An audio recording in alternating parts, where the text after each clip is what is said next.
Hello, ladies and gentlemen, and welcome to my Week 8 Top 25 review. A pretty good week of football, pretty enjoyable, except for the first game we have to start with. So, without saying too much, a like and subscribe to a comment always helps. Let's get right into this thing. So, Oregon at Purdue. I said Purdue would win.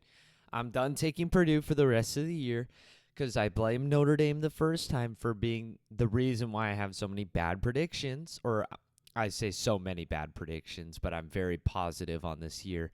I've had very, very bad predictions with Notre Dame, is what I thought. No. Now that I realize it, two of my hideous predictions are because of Purdue. That includes this one. 35-0 was the final score. Purdue had opportunities to score, but was clearly just not the better team here. They weren't going to compete. And yeah, I guess it makes sense if Purdue, was playing number 2 Ohio State, or if Purdue was not 1-5 and they were actually 3-3 or something relatively all right.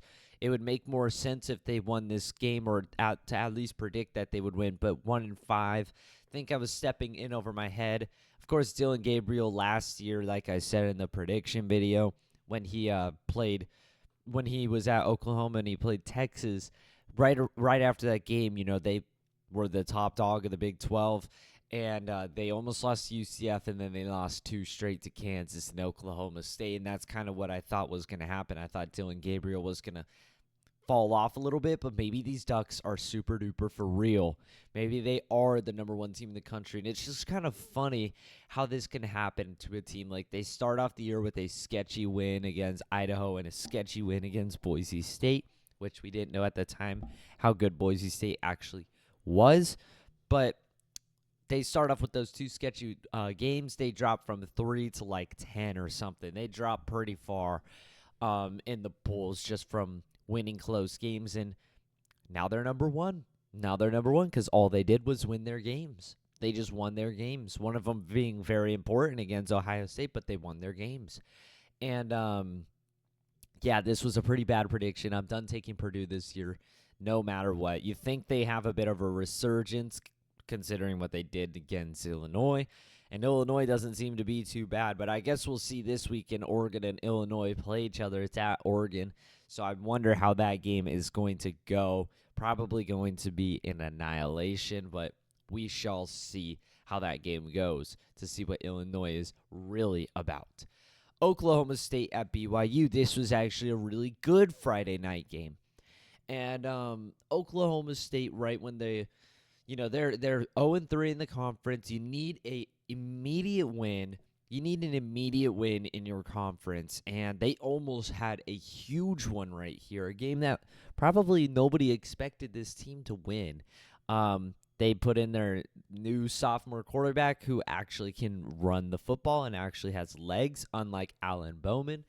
Was giving this team a bit of faith at first, and then I believe he got hurt and Alan Bowman had to step back in. And Alan Bowman, for what he did on the field, he actually didn't do too bad for filling in that spot. That could have been so much worse, and the game could have fallen completely out of control. But really, what sold this game away was the defense by Oklahoma State. I mean, it was just pathetic defense on that final throw. The quarterback managed to make a throw in between three Oklahoma State defenders, and then an Oklahoma State guy misses a tackle, then two other missed tackles on him, and he just walks into the end zone. I mean, BYU was not in scoring range yet. They were not, and they needed to score a touchdown as well. It was 31-35, no field goal. And Oklahoma State's defense just collapsed. They just collapsed when they needed to stand tall the most. They just collapsed. And I'm not going to lie, it was a pretty close game, but Oklahoma State, after all, was predicted to be one of the better teams in the Big 12 this year.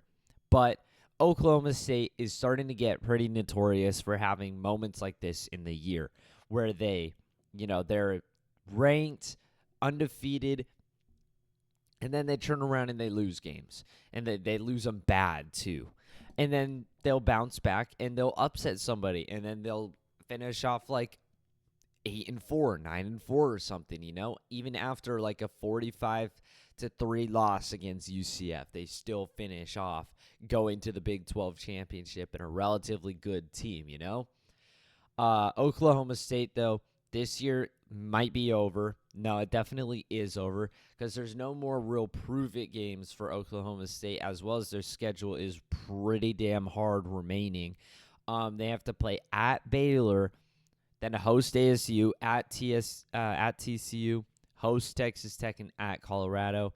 None of those are really easy games. The easiest there would honestly be, I hate to say it, hosting ASU. ASU without their starting quarterback is just not the same team whatsoever. But Oklahoma State's now 0-4 in conference play. They have one of the toughest schedules in the conference. And I mean, looking at the schedule, this team could very well lose out. I'm not going to lie. Baylor looks like they are finally catching their flow. They just killed Texas Tech in Texas Tech's home stadium. Like, that is pretty remarkable. Baylor looks like they could be finding their flow, and now they get to return home to maybe a revived franchise. Then, I mean, hosting ASU honestly looks like an Oklahoma State win to me. At TCU, that could be an Oklahoma State win. TCU is not like the best thing ever, although TCU did go on the road and beat Utah, which even though Utah's not that good, still a pretty good defensive win.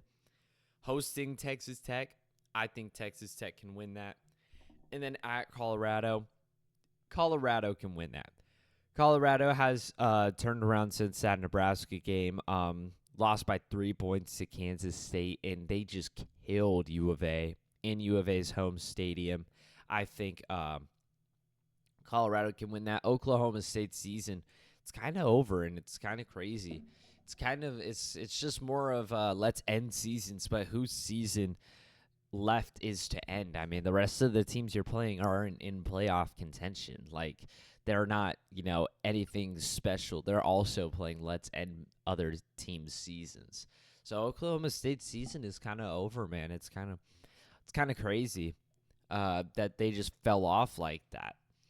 Miami at Louisville. I'm glad I took Miami on this one because even though I made myself sound confident in the prediction video in taking Miami, I sort of was. Like, I definitely am confident in Cam Ward and Damian Martinez, Xavier Restrepo. I'm confident in the Miami offense. But in terms of the Miami defense and I guess the rest of Miami, it's still sketchy. It's still very sketchy. And at Louisville is a game you could definitely lose, a team that is pretty good, that has lost 2 games to top 25 teams by 7 points. Louisville could be pissed. This is the biggest game of the year. They've had this marked up on their schedule for a long time. I guess I shouldn't be surprised that the game was so close. But what's pissing me off is how Miami is just sitting at number 6 right now. Like, they are just sitting at number 6. And they should be more. They should be up above Texas. I guess that's the highest you can go. I'm not really sure I'd put them over Ohio State. But maybe Penn State could be overrated, not sure, but definitely over Texas. Texas's offense against Georgia looked like dog shit. I'm not going to lie. If Miami and Texas were to meet in a match, I think the Miami offense is going to be able to get past that super strong Texas defense. And I think the Miami defense, quite frankly, would have a much easier time with the Texas offense than with the Louisville offense, just my personal opinion, but 52-54 was the final score. It's not like they won in the final minutes. The game was very close, but Miami took it away. Miami took it away late in the 4th, and Louisville scored a fart time touchdown with a minute left to make it 7 points. Probably should have been 52-38. Cam Ward, he's unbelievable, dude. He's unbelievable. He is that good. I think he should be the Heisman winner. Sucks that he's got some group of 5 prodigy that is just putting up hundreds of yards a game. Although the thing about that I'm seeing about Boise State's running back is that in terms of rushing yards and stuff, there are 2 other running backs right now that are right on his ass. So it's actually a competition, dude. but I do think Cam Ward has the opportunity to prove himself. He, I guess, the Heisman isn't really much of a team effort anymore, considering LSU's quarterback last year, Jaden Daniels, won it, and they were a 3-loss team, so it doesn't really matter how your record is, I'd assume. Either way, Boise State's probably going to win out the rest of the year. But, it's unfortunate. I think Cam Ward deserves to win it. I hope he goes high in the draft. He's a really good quarterback, but I think the Boise State running back is probably going to get the popular vote. Virginia at Clemson. A game I didn't really think Virginia stood much of a chance in.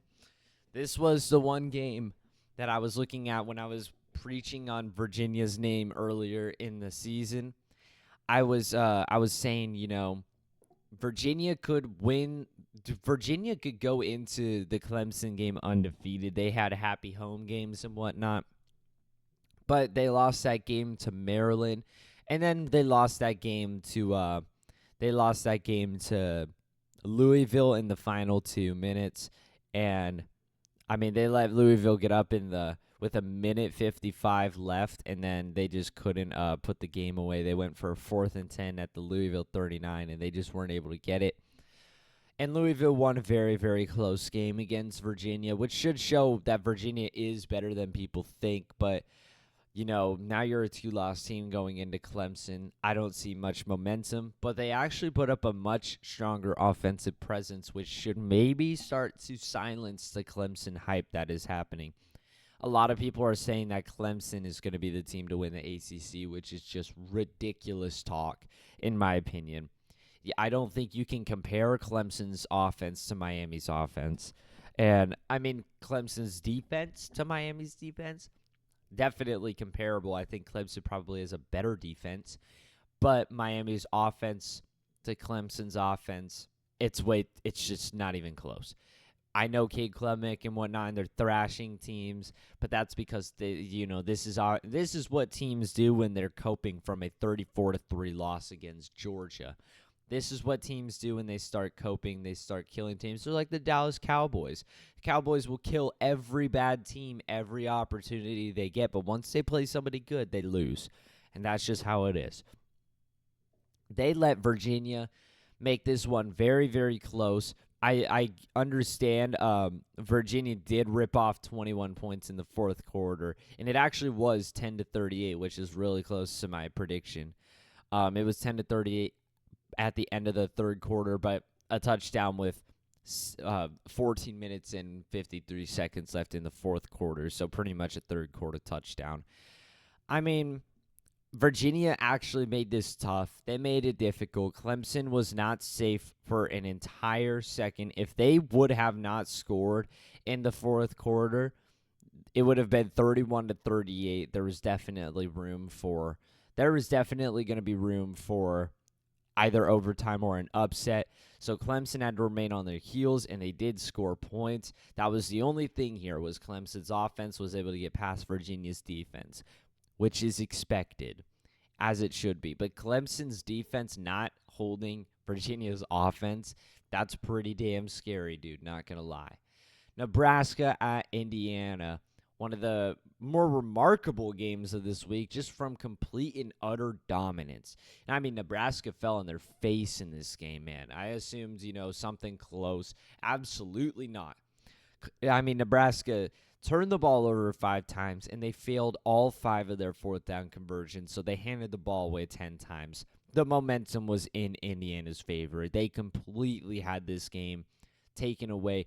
And the thing is their quarterback for Indiana didn't even play that good. He didn't even play that good. Yes, for the amount of passes he threw good, he was 17 for 21, which is great completion percentage, 189 yards, and 1 touchdown. But an interception. Let's check and see if he runs the ball real quick. No, he didn't. He does not run the ball. Well, I guess maybe they took him out. Maybe they took him out at a certain point in the game, because now it says Taven Jackson was 7 for 8, 91 yards and 2 interceptions. So, and he also carried the ball for 21 yards. So maybe that's the backup for Indiana that they put in Yeah, it looks like in the third quarter. Okay, never mind. So they sat their quarterback because it was such a domination. That is, or he got hurt. Not sure, because the game wasn't over by then. It was only 28-7. I don't know about that. But Indiana absolutely thrashed this team. That's the story here. Defensively and offensively, Indiana was just a better team. It's kind of crazy saying that Indiana was just the much better team here. They're still undefeated, dude. And I mean, you look at the rest of Indiana's schedule, and they could totally win up until the Ohio State game, but they got really, really unfortunate luck there with having to hit the road against Ohio State. They have to go on the road to Ohio State, which is really unfortunate for them, because that's probably going to be a loss. Ohio State is obviously one of the best teams in college football. I mean, Indiana could be a lot better than we expect, but I doubt they will go on the road and win that game. Not going to lie. Auburn at Missouri, this game went about exactly how I expected it. Auburn was going to make it tough, going to make it a nice game, and then they'll lose it in heartbreaking fashion.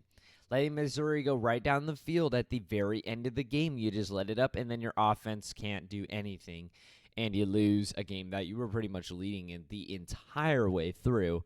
Auburn will always do this. There's no faith for this program whatsoever. I don't understand what has happened at Auburn, but this is just the way it's going to go. Be happy you won a national championship in 2010. East Carolina at Army. Army let up the most points they have all season in this game, but they still absolutely dominated in the others since, so it doesn't really matter. Alabama at Tennessee. I'm done with the Alabama hype. I do think they are still one of the better teams and a sleeper team now, but, I expected them to lock in for this game. I understand it's a road game, not a home game, but Jalen Milroe performs very, very well in the I guess, the lock-in situations. He locks in. And that was not the case in this game. Tennessee's defense was just better. They held Alabama to just 17 points, which Georgia could not even come close to doing. So I don't know. Tennessee, I'm not really sure where they stand this year. Now they're a one-loss team, but they get a relatively easy schedule up until the Georgia game. So Georgia, man, if they go one loss, I mean, look at how Georgia has played this season with the schedule they have. Only one loss to Alabama on the road. You win on the road at Texas by 15, which is pretty remarkable. You have to go on the road to Ole Miss, and then you host Tennessee. I mean, it's very, very difficult schedule for Georgia this year, as well as you started off with the game against number 14 Clemson. If you walk away with one loss, Georgia is that team.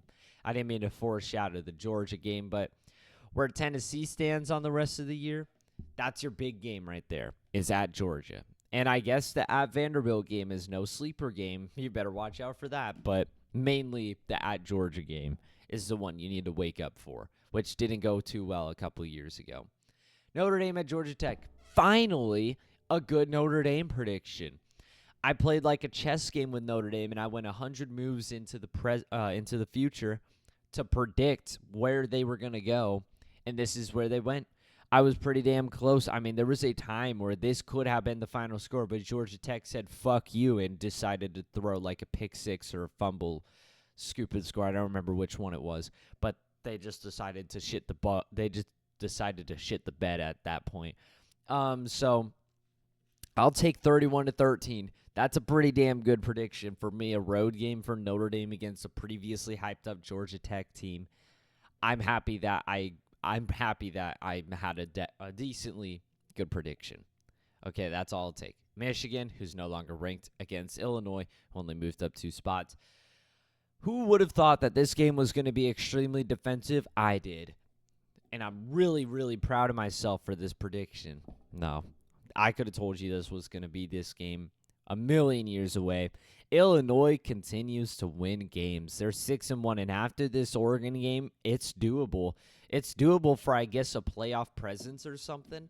But the problem about Illinois is after this Ohio State game to get into the playoffs is going to be pretty impossible because you lost the big games like against Penn State and against Oregon. I think I said against Ohio State. I meant to say Oregon. If you lose to Oregon, playoff potential is kind of out the window unless every other team above you shits the bed because you lose the two big games against Penn State and Oregon, who are now some of the top teams in the country. You prove that you can't really compete. So Illinois' time is probably up if they lose that game. If they win that game, they are for Rizzle. They are for real. And they should be watched out for. Michigan, on the other hand, is unranked. They have to play Michigan State. I would not sleep on that game. They do get to host Oregon, which could be interesting, but at Indiana and then at Ohio State. Ohio State's taking that rivalry back over very quickly. Hope Michigan enjoyed their 3 years of dominance because it's back to Ohio State. Charlotte Navy. I said domination. It was a domination. Congratulations. Texas A&M at Mississippi State. Another, I would say, a not terrible prediction. Almost got Texas A&M score on the dime. I was actually, pretty damn close. The thing about Mississippi State that I would assume not a lot of people know about is that they made a quarterback change and is seemingly working for them because they are competing. This is the second game in a row they lost by 10 points to a top 15 team. They lost on the road by 10 points to Georgia, and they lost at home to Texas A&M by 10 points. I wouldn't sleep on Mississippi State in the Arkansas game. Mississippi State can definitely beat UMass on the road at Tennessee. No faith there. Hosting Missouri, wouldn't blink twice. And at Ole Miss, that's probably a loss. So it's a difficult schedule for Mississippi State, but still, there's definitely a lot of room they could put up some sneaky competition and maybe use that momentum going into the next year. But Texas A&M still wins this one by 10 points on the road. LSU at Arkansas. I'm sorry for sleeping on LSU, although I did want to keep my faith in Arkansas. But Arkansas just didn't perform like how they've been performing against other teams. I mean, Arkansas barely lost by 4 to Texas A&M. Barely lost in double overtime to a much better at that point Oklahoma State team. And then they beat Tennessee, which Tennessee just beat Alabama. So it's like, you look at Arkansas, it's like, okay, so maybe they're pretty underrated. But then LSU steps into Arkansas Stadium, and oh my gosh, they absolutely laid the boom down. It took all the way until pretty much like halfway through the third quarter for LSU to really pull away. But when they did, it was over.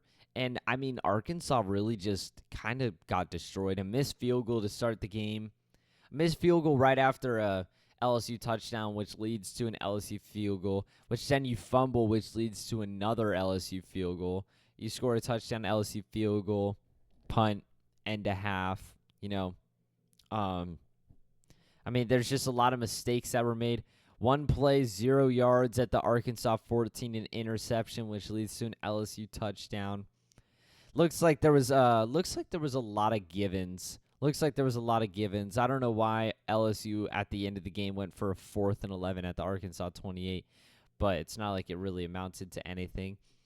It looks like just, if anything, a lot of givens, a whole lot of givens. LSU had no turnovers. I'm not counting that 4th down failure at the end of the game. That doesn't count. But Arkansas had 2 fumbles and an interception, which I think all led to points. I believe, the fumble led to a field goal. One of them didn't. So 2 of them led to points. The interception led to a touchdown, and the fumble led to a field goal. So 10 of their 34 points, but still doesn't really matter in the long run when you look at it. You're still losing 24-10. There wasn't much of an offensive presence. There was no run game for Arkansas whatsoever. They had to throw the ball over the air, which inevitably led to an interception, which led to LSU points. LSU was just a better team. There was just nothing about it. LSU was straight up just a better team. And I'm sadly gonna take him again. I'm gonna bet against them again in the Texas A&M game. I'll give you guys a little bit of foreshadowing. I'm taking Texas A&M in that game, but I feel bad because I took Ole Miss to kill him. And then I said Arkansas would beat him pretty good, and I was wrong both times by quite a bit. I was wrong both times, and when I finally start to gain the faith in LSU, they get put up against Texas A&M on the road, and I honestly I have to take Texas A&M in that game right now.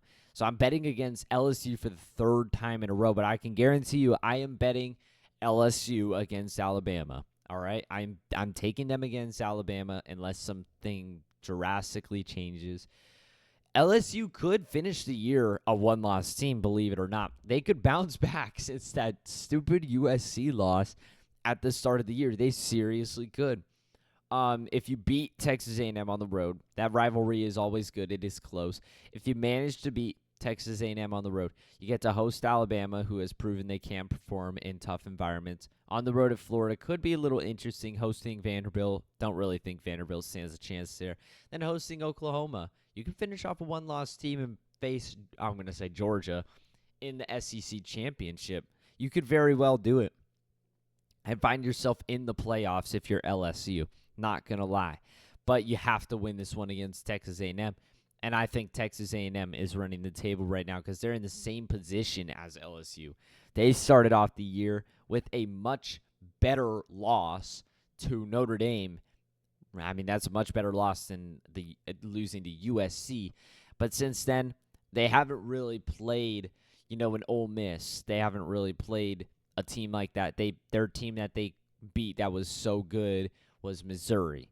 They haven't really played. I mean, I guess you do lose by 10 to a Notre Dame team that, obviously some major changes were needed. Texas A&M has to win this one against LSU to really be for Rizzle. And then they have to win the one at the end of the year against Texas. So I'm going to take Texas A&M. I'm sorry, LSU fans, if you're out there.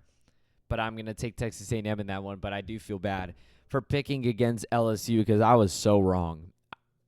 I was really so wrong about this team. Georgia at Texas. This was like one of the only really good predictions I had this week because I don't really think many people were taking Georgia in this game. But, that's just what happens. For some reason, when Georgia loses football games, people just forget about them. It's really weird. Like, after they lost to Alabama, nobody was talking about Georgia. It's like they just disappear for a little bit. But that last year, they lost to Alabama at the very end of the year, and they got snubbed. I'm sure Georgia fans were pissed off last year, just as much as Florida State fans. I mean, yes, they did lose the game, but still, go undefeated all season just to lose at the very end. They were still probably very pissed that their team was just done from that point, one loss, season over. But this time they get a chance at redemption. Alabama attempts to, deliver an early blow again, except last time it was late in the season. This time it was early. And then Georgia gets a redemption chance at Texas. You do not blink twice about Kirby Smart. After a loss to Alabama, dude, you better believe his team is going to be so much better going into the next game. And they handled Texas. They handled them. Texas' offense looked pathetic in this game. There was only one offensive drive where Texas actually looked competent and went down the field and scored, like a touchdown and a 2-point conversion.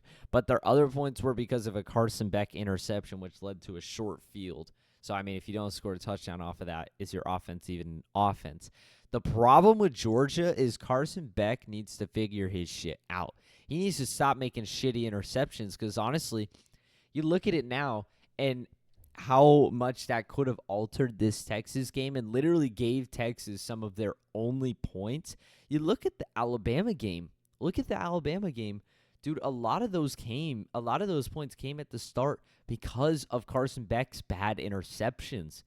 If he can stop throwing interceptions and making bad choices, Georgia wins that football game against Alabama.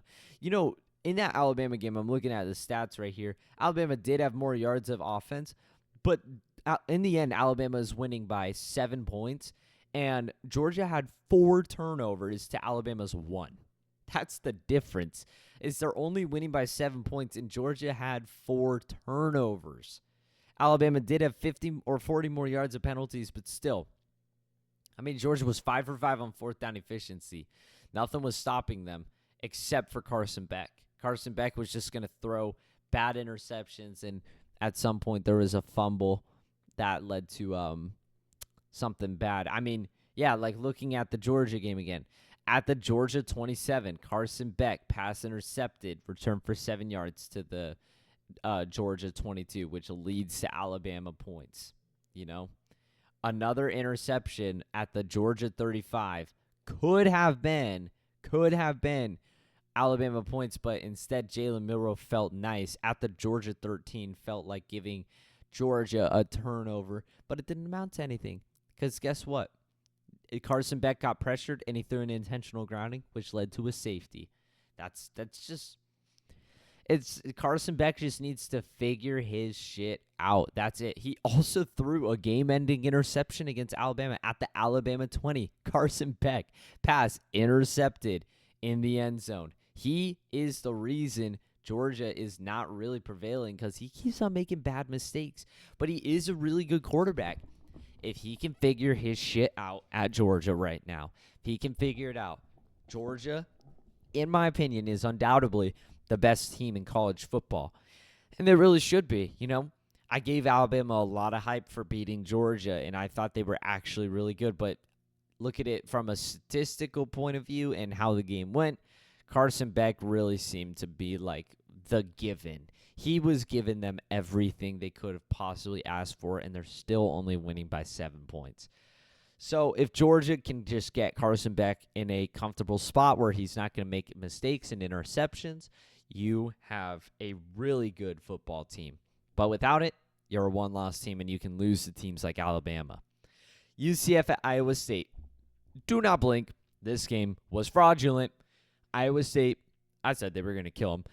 Iowa State barely wins by 3. But look at it from this point of view and how much Iowa State attempted to beat themselves down in this game. You look at the play-by-play and how UCF scored their touchdowns. The only real good drive UCF had was their first drive, which even then consisted of a pretty far breakaway run that put them in good position. But you look at how UCF got a lot of their points. You get this one. So score 7-14, Iowa State is up. And they're looking to get ready to they're looking to get ready to hammer this game. R.J. Harvey run for 80 yards and a touchdown. So one play, 80-yard breakaway touchdown. UCF throws an interception way down here at the Iowa State 38, which kind of shows, they're not really getting much done without these breakaway runs. Before that breakaway touchdown, there was a 3 plays, 6 yards punt, and then a 4 plays, 16 yards punt, and then 6 plays, 26 yards interception. But Iowa State felt so nice to throw a 63-yard pick 6, and then going into halftime, UCF is up 21-14. Yeah, so Iowa State punts the ball 3 plays, 0 yards going into the second half. R.J. Harvey run for 2 yards. Ja'Cory Brown run for 67 yards. So another breakaway run for a touchdown. Iowa State immediately goes back to work and rips off a touchdown in 12 plays. Again, UCF punt, 3 plays, 6 yards. Touchdown, Iowa State. UCF, 3 plays, 5 yards. Touchdown. Iowa State, 7 plays, negative 24 yards. Rico Becht, I think you say, pass intercepted.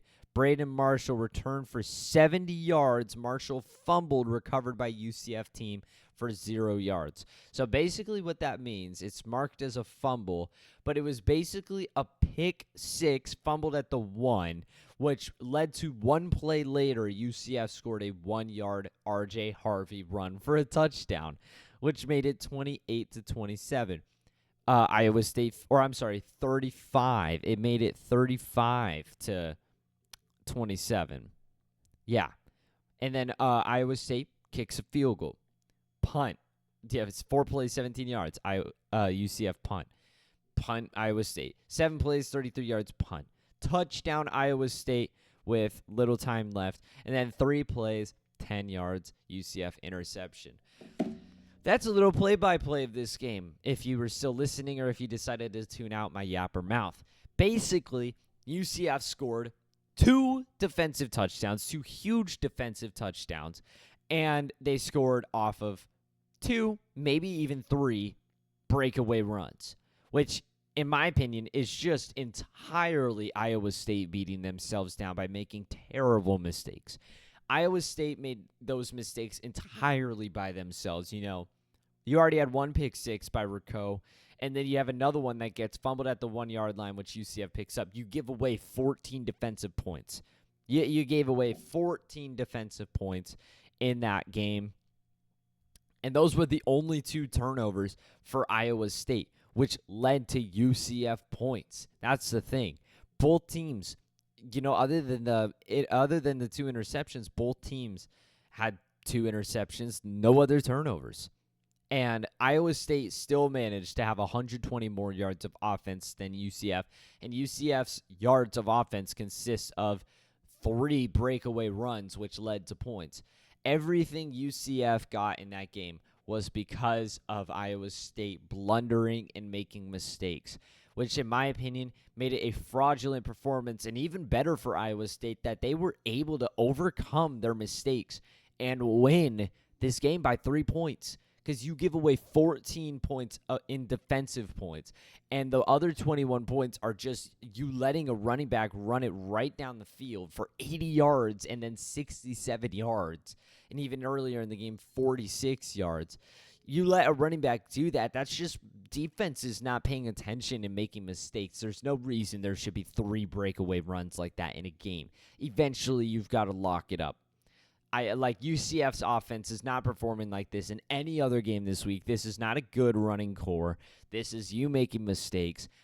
And Iowa State still prevailed, and they stay undefeated. Teams that are saying Iowa State should have never been in the top 10, which I honestly at first was kind of wondering the same thing, but I started to look into the hype train after their Baylor win, and they kept on winning. I look at Iowa State now, and after a performance like this, you patch up those mistakes. You look at the film and you figure out where you went wrong in this game. You patch that up, you're not losing, at least in the Big 12. You're not losing. And you stand a really, really, really good chance at going to the playoffs this year. And Iowa State, as a school, you love to be an Iowa State fan right now because Iowa State in football, top 10. Iowa State in basketball, top 10. They are really starting to turn into a really good school, which is pretty crazy because I don't really think Iowa State has been that good of a sports program for some time, at least not when I've been paying attention to sports, maybe in basketball, if anything. Kansas State at West Virginia. For some reason, West Virginia is just hideous in their home field. Thank goodness I said Kansas State would win it. They killed West Virginia. I mean, seriously, West Virginia sucks in their home field. A lot of their losses have actually occurred in their home field, which is pretty funny to me. Yeah, I mean, how do you suck so bad in your home field? That's why I took Penn State, or that's why I took West Virginia against Penn State. I guess, and I mean, one of their best road performances was at Pitt. They scored 34 points. Again, another beautiful road performance. At Oklahoma State, you scored 38. At home, I mean, the only good game they had at home was against Kansas. That was it. But at home, you scored 12 points against Penn State. You score 16 points against Iowa State. You score 18 points against Kansas State. I mean, you don't put up points in your home field. You suck in your home field. I wouldn't be surprised if West Virginia goes on the road to Arizona and thrashes them just because of the fact that they're on the road at Cincinnati, on the road. But then you return home to play Baylor, you might get killed. Host UCF. UCF is going to run 80-yard touchdowns all over you, apparently. Then at Texas Tech, they're going to kill them. It's like, why does West Virginia play better on the road? That's such a weird attribute. But, I mean, I think they only have one they only have one road loss. The rest are all home losses. So West Virginia's season is over. The Whataburger team is done. Stanford at SMU, last game of the week. I don't know why I said Stanford at SMU. It's SMU at Stanford. And I said SMU would clobber. I accidentally reversed the score right here. I realized that. And SMU won by 40. So I guess just pretend this side is the road team and this side is the home team. Oh, wait, no. No, Stanford did not win by 40 points. Don't listen to me. SMU won by 40. Stanford lost with only oh my God, what is wrong with me? SMU won 40-10. SMU was on the road at Stanford. God, that's just simple mistakes, man. Just simple, stupid little mistakes I'm making. It was SMU at Stanford. SMU won 40-10 on the road. About what you expect in this game. I mean, it's Stanford. Nothing special. But that's the last game of this week. Sorry for my freaking stroke at the end there. Like and subscribe and have a comment. Always helps, and that's all for me. Adios.